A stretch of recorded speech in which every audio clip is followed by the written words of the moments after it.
Ok. Encuentro del día de hoy, solo un punto necesario para seguir adelante.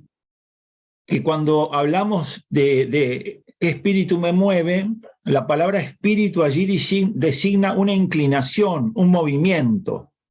No estamos hablando como lo hacemos cuando decimos Espíritu Santo, una persona, un ser personal. Cuando decimos espíritu angélico, un ser personal, espiritual. Y así sucesivamente podríamos poner otros ejemplos. Acá estamos hablando de una inclinación, un movimiento, una moción, una realidad interior. Y el otro día habíamos visto que esta realidad que existe en nosotros tiene, diríamos, se constata por la experiencia que hay cosas que vienen de mí y que tienen que ver conmigo. Y que en virtud de mi pecado, el pecado original, la naturaleza humana queda herida.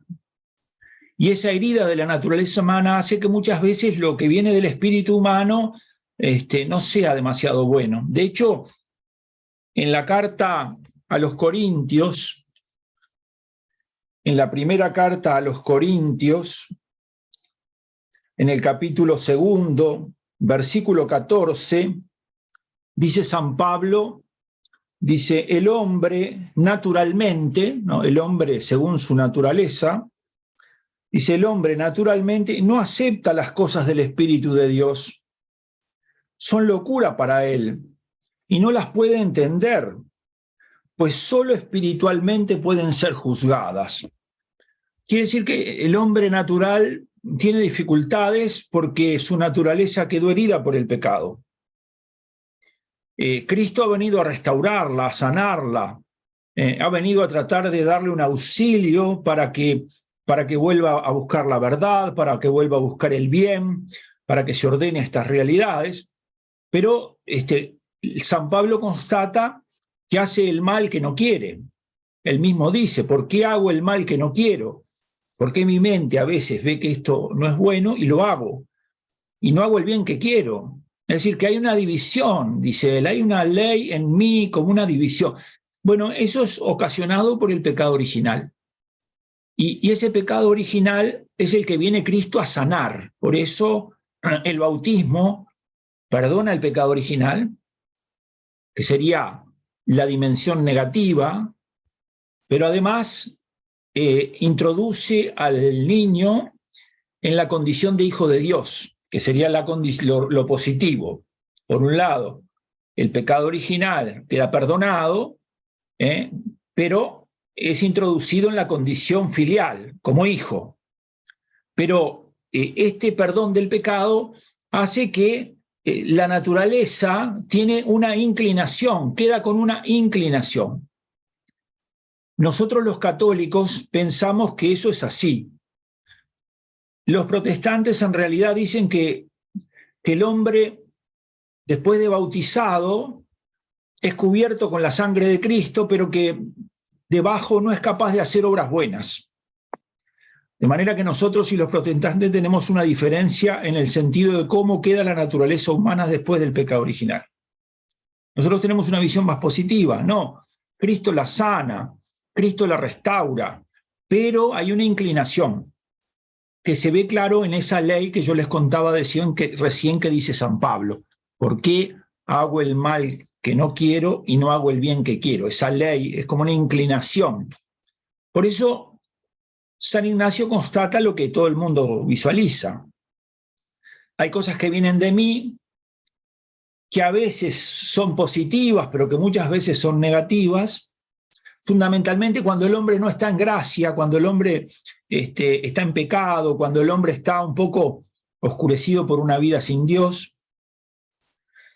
Hay cosas que vienen de un espíritu bueno que me mueve, y hay cosas que vienen de un espíritu malo que también me mueve. Y los dos son sugerencias, son atracciones.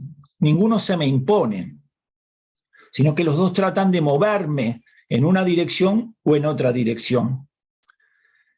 Veamos lo que San Ignacio, hoy vamos a ver muchas cosas vinculadas con San Ignacio y por lo tanto van a ver que muchas veces lo que aparece presentado aparece con 2E. Esto quiere decir que son de los ejercicios espirituales de San Ignacio, del libro de los ejercicios espirituales de San Ignacio, el numeral al que hace referencia esto. De manera que cada vez que aparezca, estamos hablando directamente de lo que dice San Ignacio. Y lo vamos a tratar de ir comprendiendo. Esto que yo les adelantaba, ya San Ignacio, antes de desarrollar los ejercicios espirituales, él parte de este principio. Dice que él presupone 3 pensamientos en él. Uno propio suyo, el cual sale, dice, de su identidad, y otros que vienen de fuera. Uno que viene del buen espíritu y otro que viene del malo. Para San Ignacio este es como un principio espiritual sin el cual no se avanza.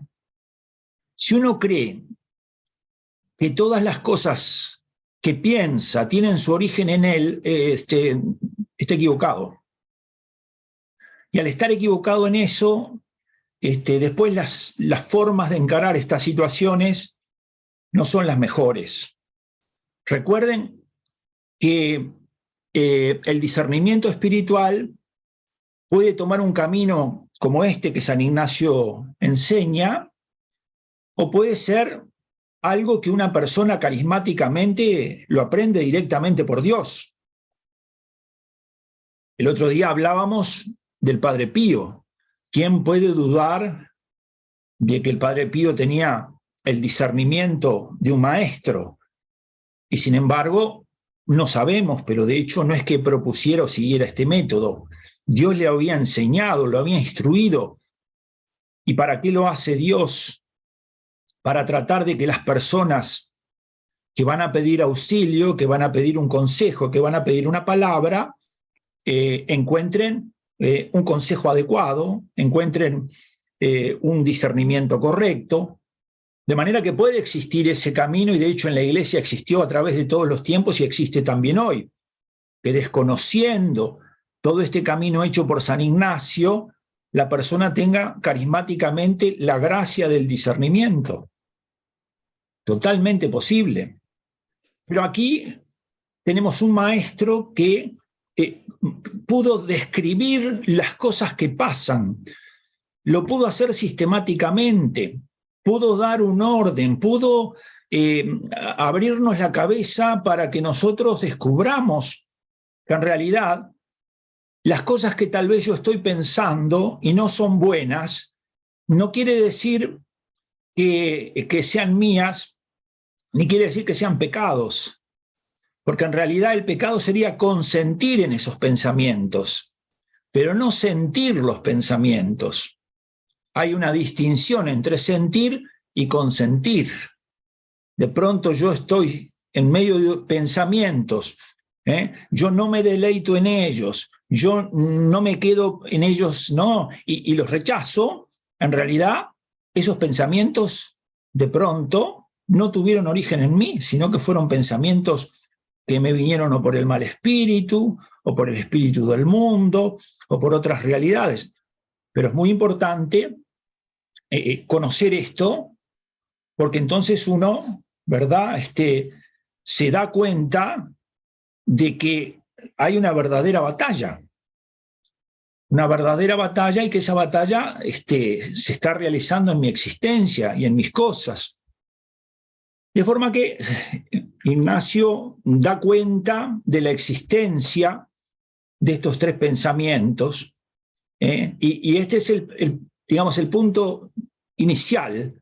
Y el otro día ya nosotros veíamos algunos elementos, por ejemplo, del espíritu del mal, porque Ignacio va a llamar espíritu del bien y espíritu del mal, el mal espíritu y el buen espíritu. Y allí el otro día veíamos algunas cosas, no son todas, es solo para dar un ejemplo, pero por ejemplo, el mal espíritu proponía el orgullo, veíamos que como con el orgullo, con la soberbia, a la persona la suma en la turbación, la suma en la inquietud, la suma en el decaimiento, la suma en la desesperación. Es decir, el fin en el principio no aparece totalmente claro, pero por ese camino va. Y donde hay orgullo está el mal espíritu. Donde hay orgullo está el mal espíritu. Porque la soberbia es la raíz de la vanagloria y del orgullo. El pecado que está en el fondo de todo eso es la soberbia. Y la soberbia es el pecado del demonio.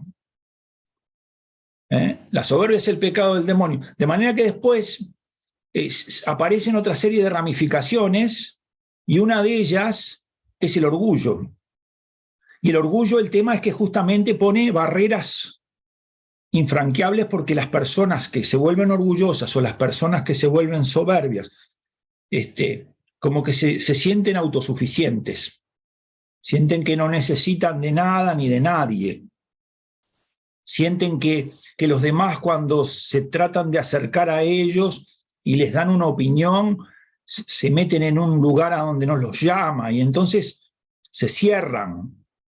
Esto es entendiendo que el que se acerca no es un tipo que anda por ahí como diciéndole a la gente lo que tiene que hacer. Pero ven el orgullo y leíamos, y yo no me canso de recomendar, el pecado de la inquietud, porque es fruto del orgullo, y San Francisco de Sales dice que después del pecado es lo peor que puede pasar, porque sume al alma en una suerte de situación por la que, queriendo salirse, o del mal que padece, o del bien que no alcanza, ven cómo están las dos cosas, un mal que padece y del que se quiere librar, o un bien que no alcanza y que quiere acceder a él de cualquier manera, entonces allí se descontrola. Y San Francisco de Sales dice que cuanto más se descontrola, se vuelve como el pájaro que cuando lo atraparon en la red, para zafarse se mueve violentamente y en vez de salirse, queda más enredado. De manera que la inquietud, el decaimiento, la desesperación, porque el mal espíritu tiende a atacar las virtudes teologales. Es decir, va a atacar la fe, va a atacar la esperanza y va a atacar la caridad. Recuerden que estos son los tres grandes motores de la vida cristiana. La vida cristiana, en la fase, digamos, en que uno comienza a vivirla, tiene por el bautismo el auxilio de las virtudes teologales. Pero las virtudes teologales, que son infusas, dice Dios las pone en el alma, son las que comienzan el dinamismo de la vida de Dios en nosotros. El relacionamiento que tenemos con Dios, el relacionamiento que tenemos con los demás. Cuando miramos el camino de la vida, lo llenamos de esperanza. Al mismo tiempo, no solo la esperanza supone lo que queremos alcanzar, sino supone también como ese camino que vamos realizando. Las dos cosas son parte de la esperanza, ¿no?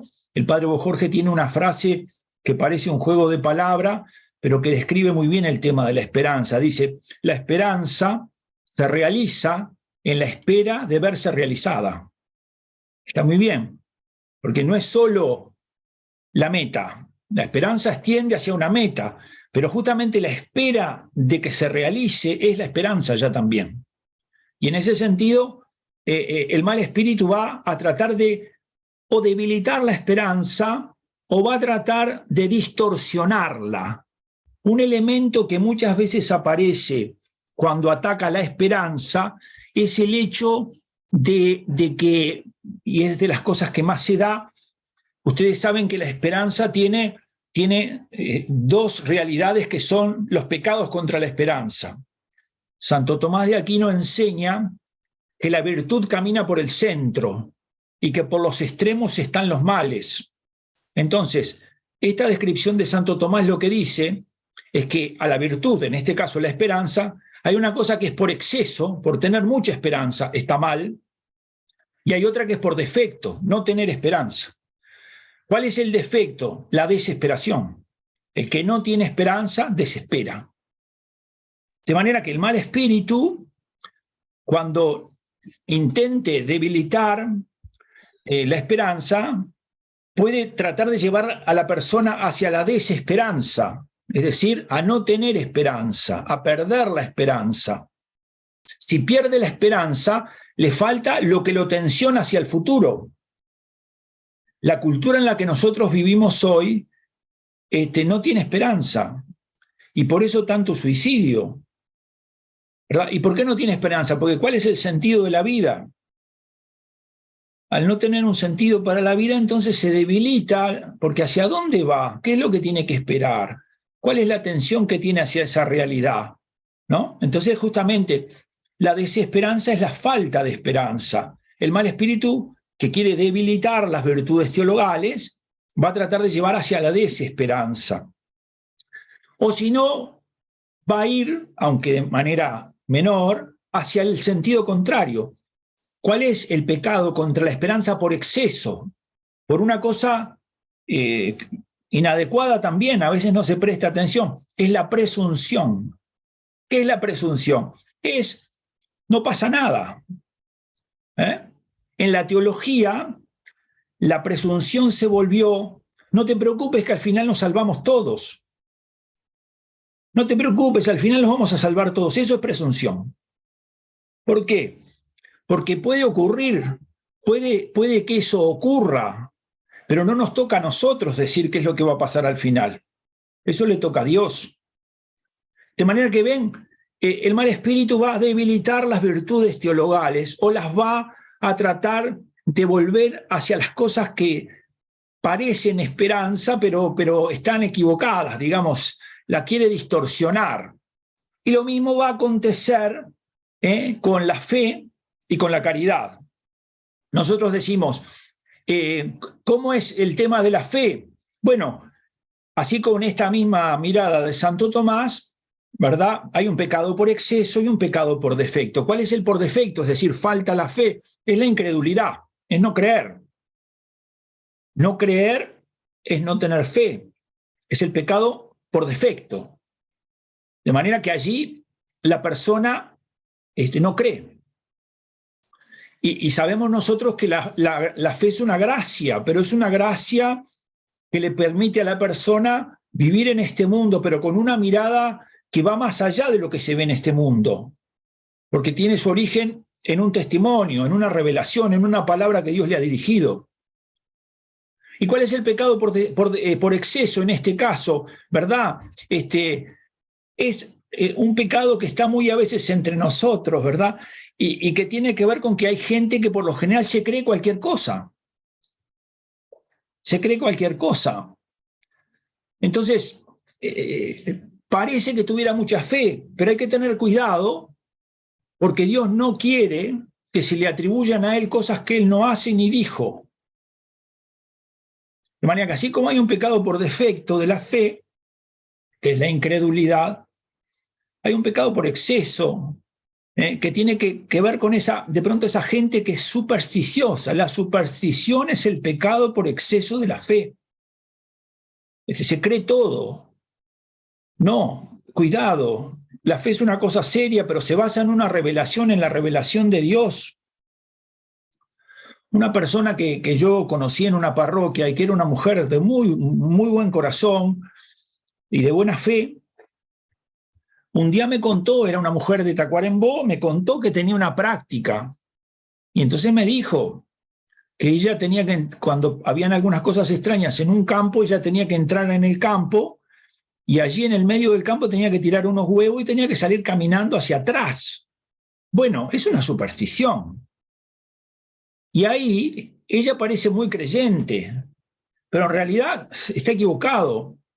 Es una persona que cree lo que Dios no reveló y que se lo atribuye a Dios a veces. No, Dios en esto es muy serio. La revelación es lo que Dios ha dado a conocer y lo que Dios dice que hace. Pero Dios nunca nos dirigió una palabra así, de ese tipo. De manera que ven, el mal espíritu quiere distorsionarnos las cosas. Cuando ve que no nos puede sacar, quiere que terminemos viviendo algo que en realidad no es exactamente lo que corresponde. Por eso Santo Tomás dice, la fe camina por la virtud camina por el centro. Es decir, la fe tiene que mantenerse alejada de la incredulidad, porque es muy negativa, pero tiene que mantenerse alejada de la superstición, porque también es muy negativa. La persona cree en Cristo, cree en la Virgen, cree en los platos voladores. La persona cree en Cristo, cree en la Virgen, cree en la cabeza de ajo, cree en la cinta roja, cree en el rosario. Es una superstición. No, digo, o sea, esas cosas se arraigan porque como tiene buena fe, acá no entra en el que sea una persona honesta, no entra ese tipo de cosas, pero es como un campo fértil para sembrarle cosas que no son de Dios. Recuerden lo que dijimos el otro día cuando comenzamos. Ando así porque estoy con una gripe de Padre y Señor Nuestro. Me tengo que comer un caramelo porque me está picando la garganta cada un segundo. Y ahora estoy parado arriba de un cosito que llevan a los niños en los autos porque no se me enfríen los pies, porque si se me enfrían los pies, así que acá no paro ni un segundo.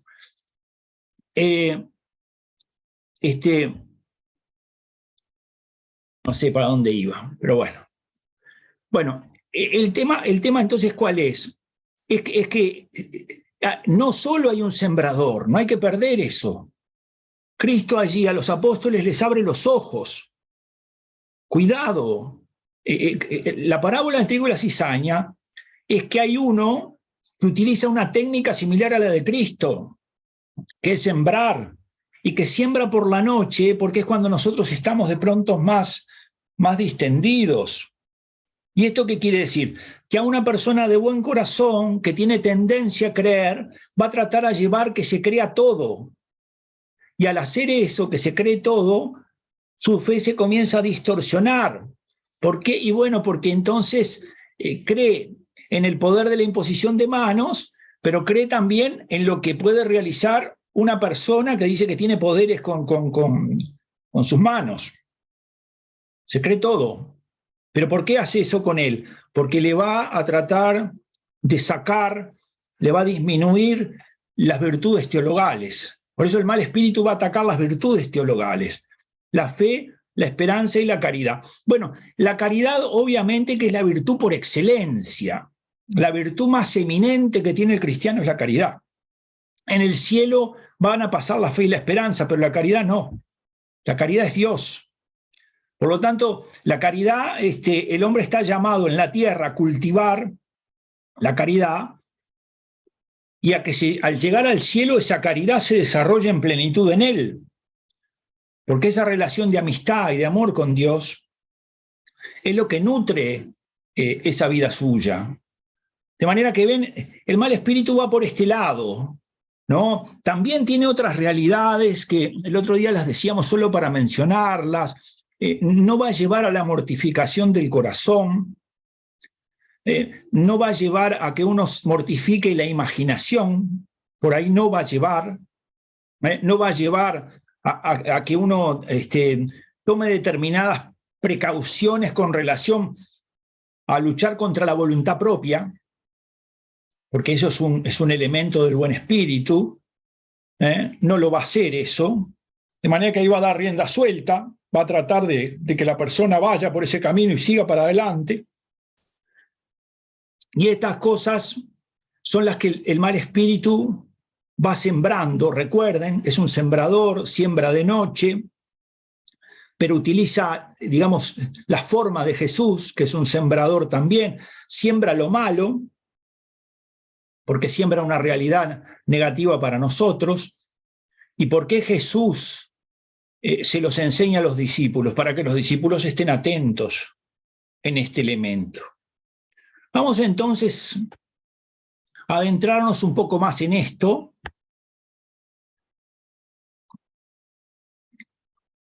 Aquí está lo que leíamos de San Ignacio. Ven que San Ignacio ya desde el principio tiene claro que hay cosas que vienen de él y que hay cosas que vienen del buen espíritu y del mal espíritu.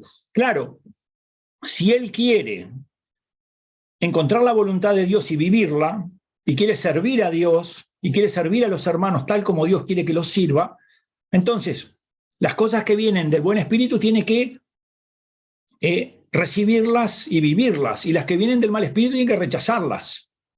Pero para eso tiene que reconocerlas, tiene que buscarlas y reconocerlas. Vamos a ver acá, a ver. Ahí está. De manera que frente a esto nos queda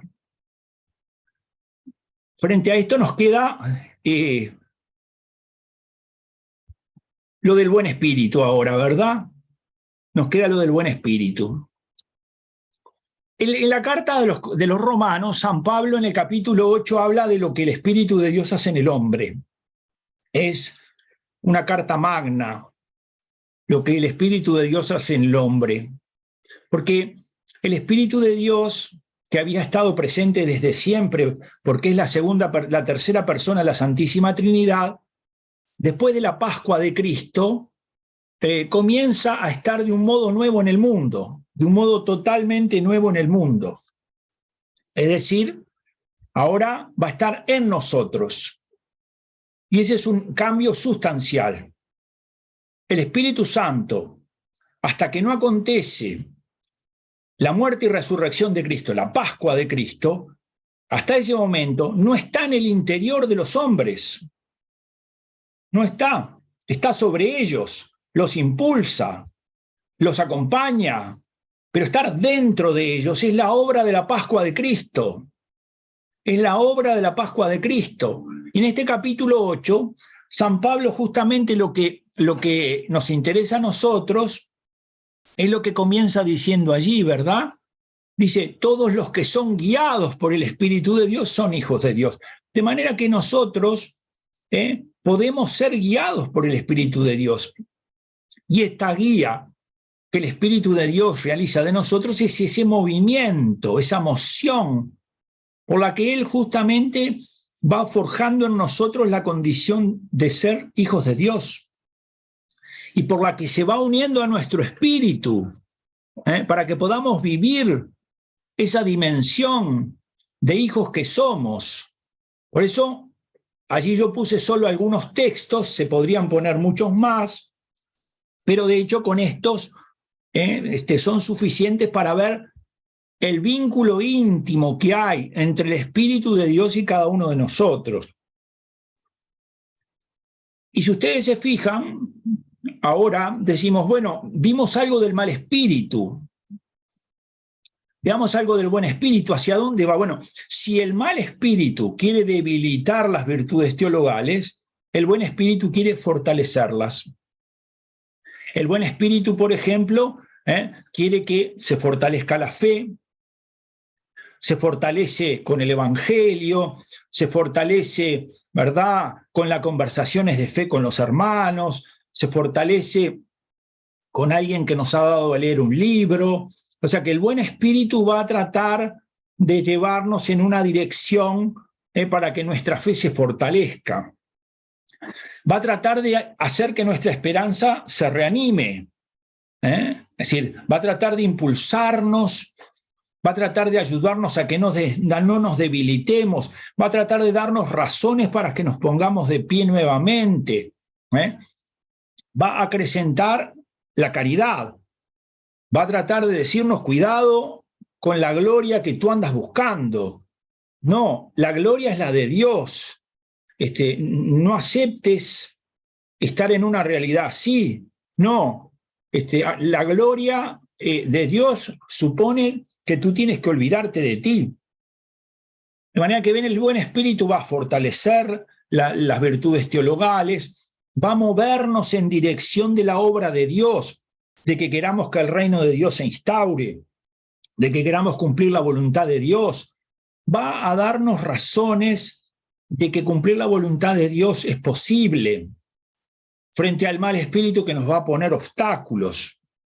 Todas estas cosas aparecen en el horizonte de lo que el buen espíritu nos propone, ¿verdad? De forma que buen espíritu, mal espíritu, aquí ya vemos cómo van llevándose, cómo entre ellos van tratando de intervenir en nuestra existencia. A ver si pasamos al siguiente.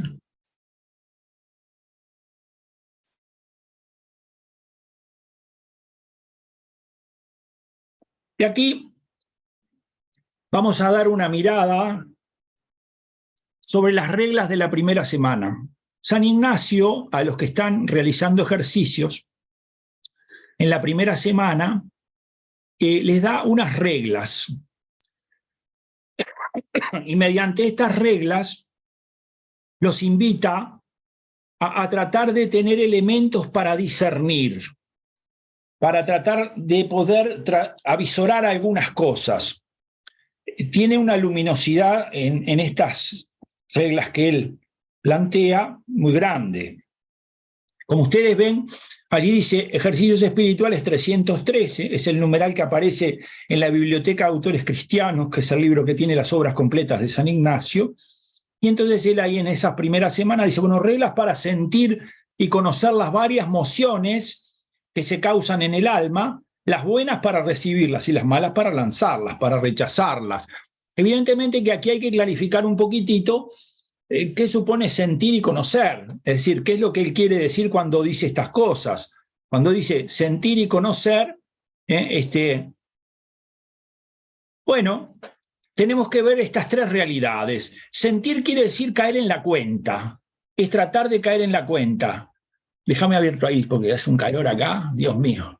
Sentir quiere decir caer en la cuenta, ¿verdad? Advertir, caer en la cuenta. ¿Por qué caer en la cuenta? Porque, claro, no olviden que la acción del buen espíritu y del mal espíritu se va a manifestar en muchas realidades. Voy a decir algo que es importante también a los efectos de poder seguir adelante. Nosotros sabemos que en el hombre hay una dimensión espiritual y también sabemos que en el hombre hay una dimensión material. Sabemos que en el hombre, por un lado, es un ser corporal. De hecho, está claro, es un ser corporal. Y por ser un ser corporal, el hombre tiene que cuidar su cuerpo, ¿verdad? Porque al mismo tiempo Dios le pide eso. Pero también el hombre es un ser espiritual. Y en este sentido tiene que cuidar su vida espiritual, el espíritu. Y además de estas dos realidades, el hombre es un ser psicológico. Hay una psicología que el hombre tiene. Acá lo importante es ver que cuando me mueve un espíritu, me mueve otro, esto afecta a toda la persona. A toda la persona. De forma que no es una realidad y no otra, no, toda la persona queda afectada por esta realidad y se manifiesta de pronto de diversa manera en las distintas realidades del hombre. Aquí San Ignacio dice, hablando de esto, dice, caer en la cuenta, advertir, ¿por qué? Porque el buen espíritu y el mal espíritu se manifiestan también no solo en pensamientos, sino también en afectos, en sentimientos, en estados de ánimo o en pasiones que nos afectan. Hay que sentir, y sentir es como caer en la cuenta, advertir, ¿por qué tengo estos sentimientos? ¿Por qué tengo esta especie de ira que con la que yo estoy un poco, me rebelo? ¿Por qué tengo este afecto, este vínculo a determinada cosa? ¿Por qué me afecta este estado de ánimo? Es como caer en la cuenta, tengo que advertirlo. Conocer, hay que discernir cuál de estos movimientos son buenos y provienen de Dios y cuáles son malos. O sea que no basta solo con caer en la cuenta, darme cuenta que algo me está pasando, sino que también es importante que yo pueda ver qué es de Dios y qué no es de Dios. Y en tercer lugar, actuar en consecuencia. Para que el discernimiento se dé, son necesarios los tres niveles. Tienen que darse los tres niveles. O sea, el tercero es tengo que actuar. Si yo me doy cuenta que esto está provocando en mí unos sentimientos negativos, unos afectos que no son buenos, unos estados de ánimo que no están de acuerdo, entonces veo, ¿vienen de Dios o no vienen de Dios? Si vienen de Dios, los recibo, y si no vienen de Dios, los tengo que repulsar. O sea que se necesita que las tres realidades estén presentes en estas decisiones. De manera que San Ignacio comienza diciendo, bueno, hay que tratar de descubrir esto, de descubrir y de ver qué es lo que me está moviendo. ¿Quién me mueve? ¿Me mueve Dios o no? Es importante porque ven que hoy hablábamos de los pensamientos, pero ahora también fuimos a los sentimientos. Estos sentimientos que yo tengo que tienen esta característica, ¿vienen de Dios o no vienen de Dios? Si no vienen de Dios, tengo que rechazarlos.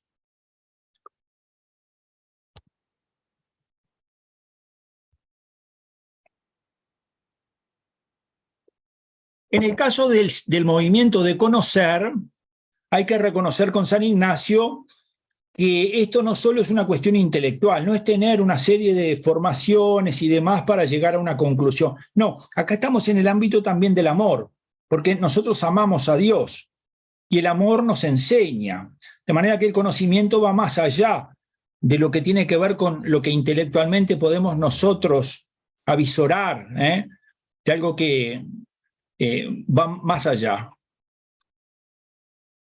Y uno de los elementos, por ahora lo vamos a dejar, que aparece, que es la imaginación. Vamos a dejarlo por ahora. Vamos a la segunda. La primera regla es esa, que acabamos de decir. La introducción es eso que acabamos de decir. La primera regla de San Ignacio dice lo siguiente: en las personas que van de pecado capital en pecado capital, es una persona que vive en el pecado, vive sumergida en el pecado, dice San Ignacio, ¿cómo actúa sobre ellas el buen espíritu y el mal espíritu? Dice, bueno, acostumbra comúnmente el enemigo, el mal espíritu, a proponerle placeres aparentes, haciendo imaginar deleites y placeres sensuales, para más conservarlo y aumentarlos en sus vicios y pecados. Le trata de fomentar lo que está haciendo, y sobre todo le desarrolla mucho por el lado de la imaginación. Recuerden que es un sentido interno de la imaginación que tiene que ver como una cierta huella de las imágenes que habitualmente nosotros vamos viendo. Después que desaparecen, la imaginación las deja, ¿verdad? Las deja impresas en nuestro interior. Es una forma simplificada de explicarlo, pero nosotros mismos lo vemos cuando tal vez hemos estado viendo un informativo y hemos estado todo el día de pronto viendo noticias, y si queremos hacer un ratito de oración, muchas veces las imágenes nos aparecen, o el clima ese de desorden y de cosas empieza a perturbarnos a nosotros. De manera que, utilizando la imaginación, lo lleva por el camino de los placeres aparentes, de que imagine cosas, de los placeres sensuales, con la intención de conservarlo en el pecado o de aumentar en él los vicios y pecados.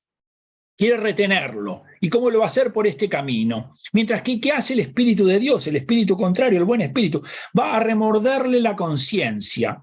Y como todavía no vive en gracia, lo va a hacer por la razón, por una capacidad natural de juzgar rectamente. Es decir, va a tratar de movilizarlo a que salga de ahí. Va a decirle, no hagas eso está mal. Cuando llega a su casa y cometió alguna cosa que no corresponde, le dice el Espíritu cuando se sienta en un momento determinado, eso está mal, tenés que apartarte de allí, no vuelvas más a hacer eso. Y así sucesivamente lo trata de movilizar.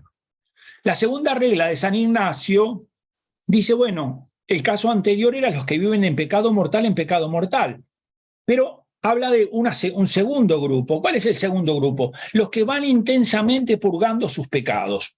No van de pecado mortal en pecado mortal, sino por el contrario, van avanzando en el camino del seguimiento de Dios.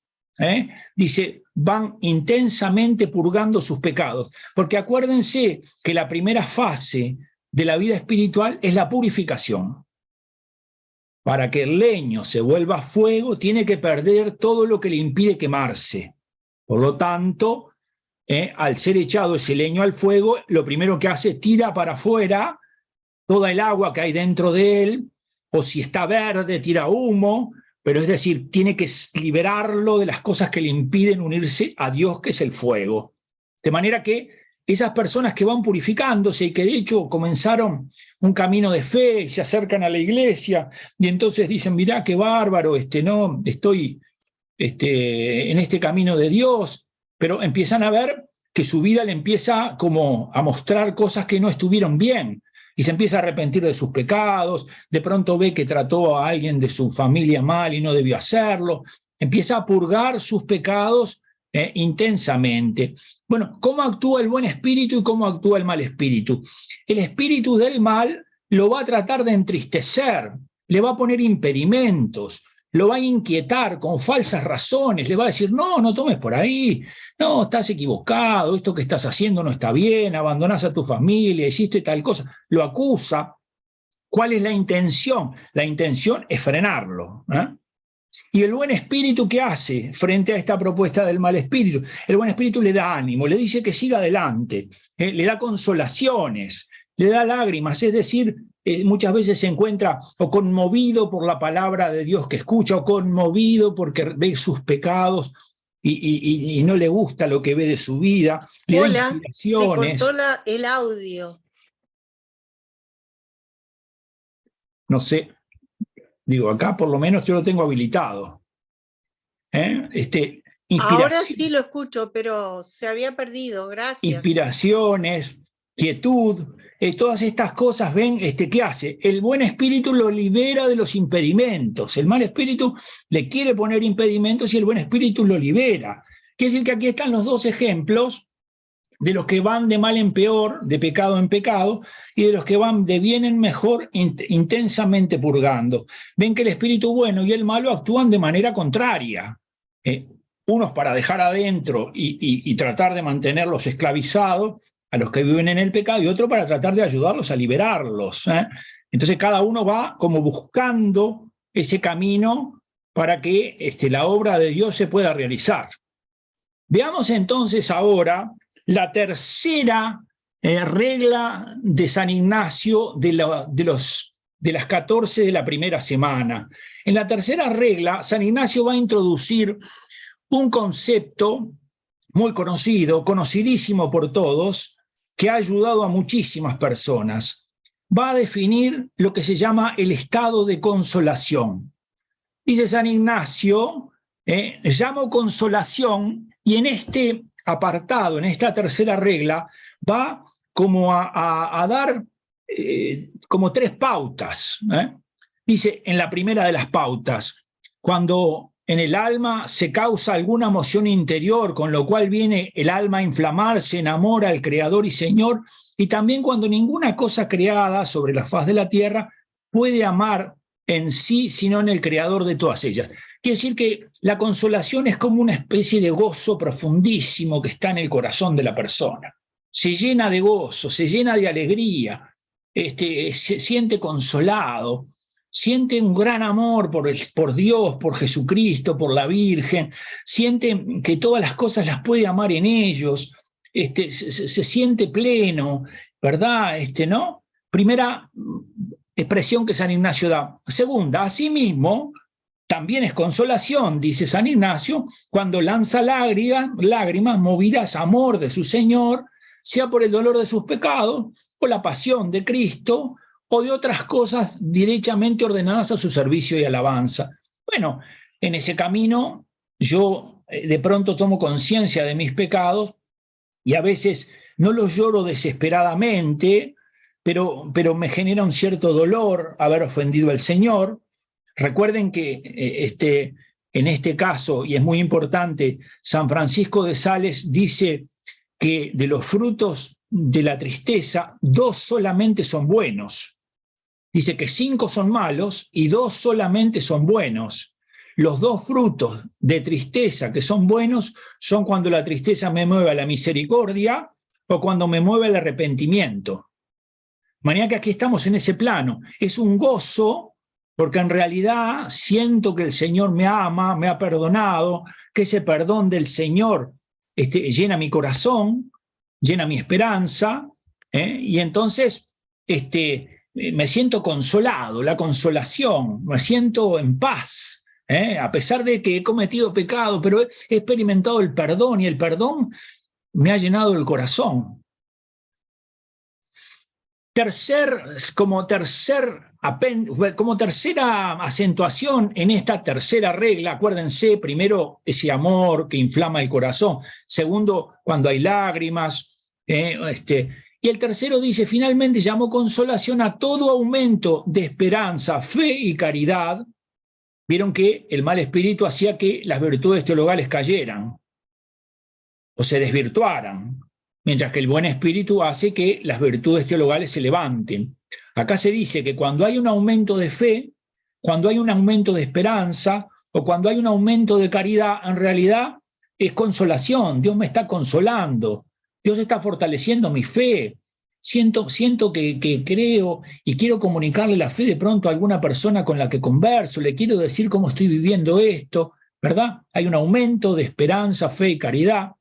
Y toda alegría interna y todo ese gozo profundo que se tiene, que llama y atrae a las cosas celestiales, a la propia salud del alma, aquietándola y pacificándola en su Dios y Creador. Es decir, ven, este estado espiritual, San Ignacio le llama consolación.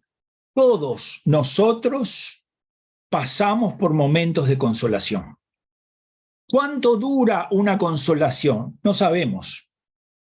Se puede establecer, por ejemplo, muestra una consolación muy grande Jesús en muchos casos. Pero hay una que se visualizó hace poco en la misa, cuando Jesús dijo, yo te doy gracias, Padre, dice que se llenó de alegría y de gozo, Señor del cielo y de la tierra, porque estas cosas las has dejado, se las has revelado a los pequeños. Es decir, un gozo, una gran alegría, una alegría desbordante. Cada uno de nosotros pasa por momentos de consolación. Seguramente ha habido paz en tu alma, seguramente ha habido gozo en tu alma, seguramente has tenido grandes deseos de orar, seguramente has tenido muchos deseos de unirte más a Jesús, de conocer más sobre el Señor. Estoy seguro que los que están haciendo este curso les pasa algo de eso, porque si no es una locura. Es decir, un deseo de amarlo más, un deseo de servirlo mejor, un deseo de conocer más cómo actúa, cómo obra, cómo me puedo disponer mejor. De manera que todos nosotros pasamos por este estado espiritual que San Ignacio llama consolación. Tercera regla de San Ignacio. Cuarta, nos va a mencionar el otro estado. La cuarta dice, es la desolación. Quiere decir que hay consolación y desolación. Y acá adelantamos cosas que después vamos a retomar. Nuestra vida es de consolación a desolación, de consolación a desolación, de consolación a desolación. Lo único que va a hacer que eso termine es la muerte. Porque estamos en un estado o estamos en el otro. A veces más visiblemente, en otros casos menos visiblemente, pero lo cierto es que el estado contrario a la consolación es la desolación. ¿Cómo la describe San Ignacio? Dice, llamo desolación a todo lo contrario a la tercera regla. Así que todo lo que veíamos de positivo, de inflamación, de un amor que inflama el corazón, de un deseo de estar en las cosas de Dios, de una gracia muy especial de estar continuamente acercándome a Él y viviendo lo que Él propone y todo lo demás, ¿verdad? Eso en la desolación es lo contrario. Y dice San Ignacio, así como la oscuridad del alma, así lo llama la oscuridad del alma, la turbación, dice que en la desolación somos movidos a las cosas bajas y terrenas. ¿Ven? Por ejemplo, los placeres sensuales, los placeres sexuales, las cosas que el mundo idolatra, ¿no? Somos movidos hacia esas realidades, varias agitaciones y tentaciones, sin esperanza, sin amor, en donde la pereza parece que nos gana, nos ponemos tibios, tristes, como separados del Creador y Señor. Porque así como la consolación es contraria a la desolación, dice San Ignacio, de la misma manera los pensamientos que salen de la consolación son contrarios a los pensamientos que salen de la desolación. ¿Cómo estoy yo? ¿Cómo son mis pensamientos? Estoy triste y un poco negativo. Y cada vez que tengo que hablar algo de alguien, digo más bien, siempre busco como lo negativo que puedo resaltar, no veo lo positivo. Mi esperanza parece muy debilitada, esto no da para más, de acá no se puede salir. O sea, que pongo siempre objeciones de ese tipo. De manera que ven, hay dos estados espirituales. A uno lo llama consolación y al otro lo llama desolación. Y Ignacio lo que hace justamente es mostrarnos cómo vamos de uno a otro, a veces con prolongados tiempos de consolación, aunque de pronto no tengan esas manifestaciones, digamos, de gozo tan profundas, y a veces de desolación, que pueden ser breves o que pueden ser extensas. Pero, y ahora lo vamos a ver, faltan 4 minutos para cerrar, pero va a tratar de abundar un poquitito en la desolación. Y entonces va a dar una regla, que ustedes la habrán escuchado mucho por allí. Dice que cuando estemos bajo la desolación, no hay que hacer cambios, ningún cambio. Cuando uno empieza a andar que no quiere rezar, que no tiene ganas de rezar, que no quiere ir a misa, que no tiene ganas de las cosas que hacía, iba al grupo, no quiere ir, esto no quiere hacer, es probable que esté la desolación.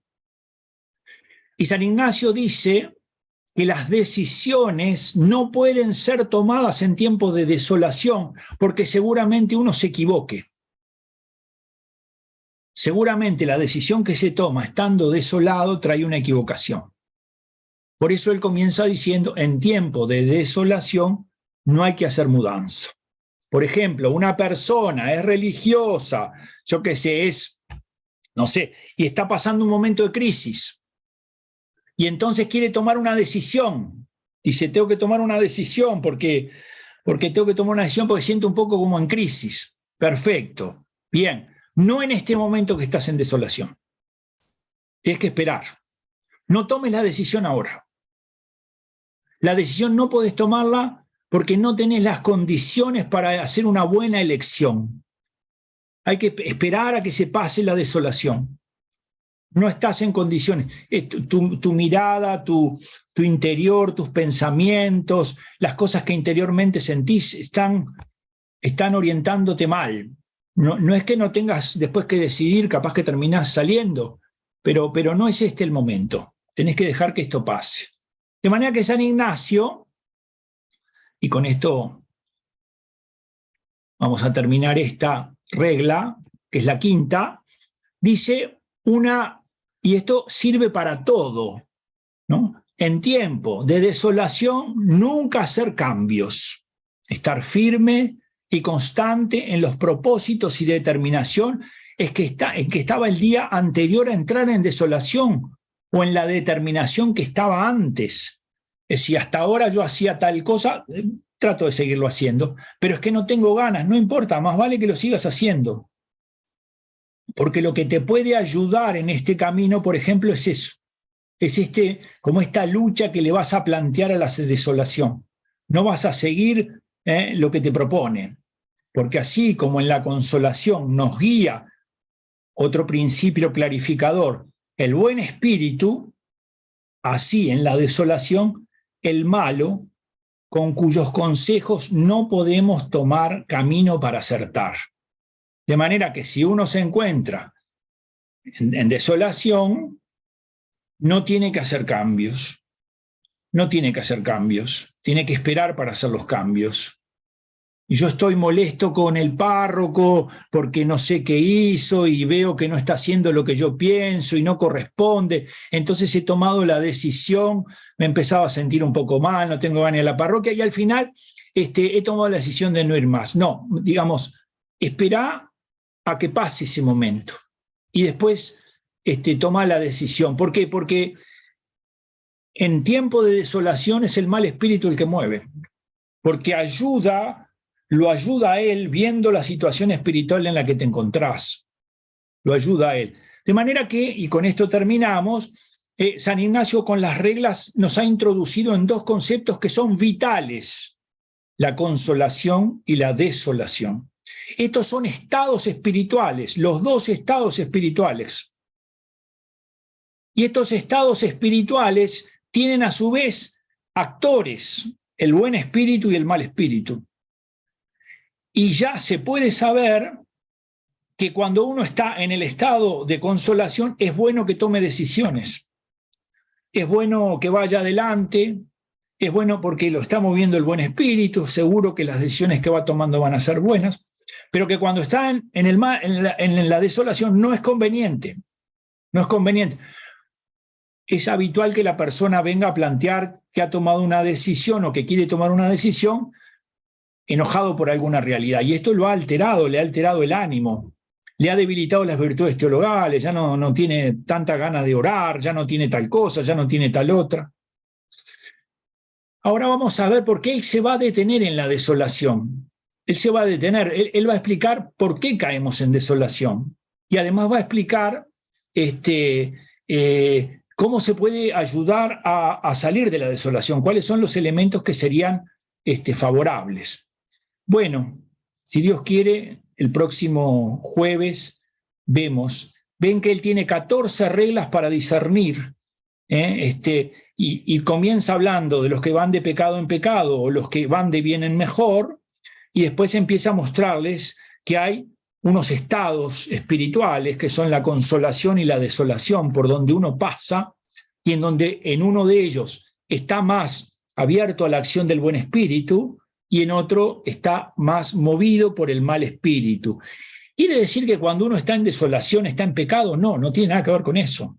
O quiere decir que si uno está en desolación, diríamos, es como una persona que es mala. No, nada que ver con eso. Porque ustedes van a ver que él va a explicar que uno de los motivos por los que se cae en desolación puede ser porque Dios quiera ver cuánto lo amo. Y entonces, allí en realidad no es que ha sido negligencia mía, que es el otro motivo. El primer motivo es la negligencia. El segundo es porque Dios lo permite. Y el tercer motivo es justamente para que yo vea que caer en consolación no es una cosa que yo pueda alcanzar por mi esfuerzo, por mi ingenio, sino que eso tiene que ser, que es siempre una gracia de Dios. Bueno, los invito a que hagamos una oración en el nombre del Padre, del Hijo y del Espíritu Santo. Amén. Señor, concédenos poder recibir esta palabra tuya y que sea tu Espíritu el que la lleve hasta lo fondo de nuestro corazón y que nos hable, nos enseñe, nos muestre, nos abra los ojos, nos abra el corazón, nos abra los oídos, que se inflame nuestro corazón en amor a ti y en servicio a ti, para tu gloria y alabanza. Protege a cada uno de los que están haciendo este curso y especialmente a sus familiares. Líbralos de cualquier mal, de cualquier tentación, y que puedan vivir siempre unidos a ti, para eternamente cantar tus bienaventuranzas. Yo los bendigo en el nombre del Padre, del Hijo y del Espíritu Santo. Bueno, que Dios los bendiga.